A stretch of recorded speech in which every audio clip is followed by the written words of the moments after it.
اللهم زينا بزينة القرآن وأكرمنا بكرامة القرآن وشرفنا بشرافة القرآن وألبسنا بجمعة القرآن وأدخلنا الجنة بشفاعة القرآن وعافنا من كل بلاء الدنيا وعذاب الآخرة بأمة القرآن وارحم جميع أمة محمد يا رحيم يا رحمن.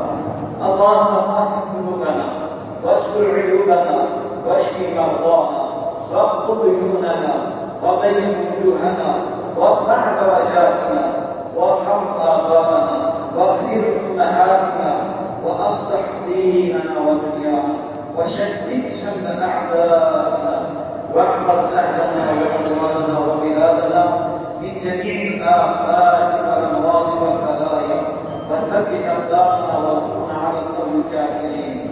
أولا بالرسالة خلفاء الكائنات حضرت محمد مصطفى صلى الله عليه وسلم قال فتمثل قرن هدية واصل يا ربي حاصل olan ecel ve sevabı ilk Peygamber Hazreti Adem Aleyhisselam'la son Peygamber Hazreti Muhammed Mustafa sallallahu aleyhi ve sellem'in arasında gelmiştir. Bütün Peygamberler tarafından hediyelerini vasıl eyle ya Rabbi. Halidin, ezvacının, esnafının, enfahının, tabi-i tabi'nin tarafından hediyelerini vasıl eyle ya Rabbi. Hasıl olan ecel ve sevabı cemaatimize ispat edip şu anda amin diyen kardeşlerimizin de geçmişlerinin kurlarına hediye edip vasıl eyle ya Rabbi.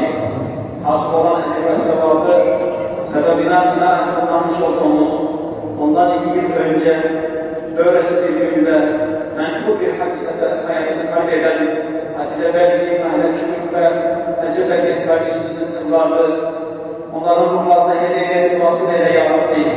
Ya Rabbi ailelerine sabırlar ihsan eyle ya Rabbi.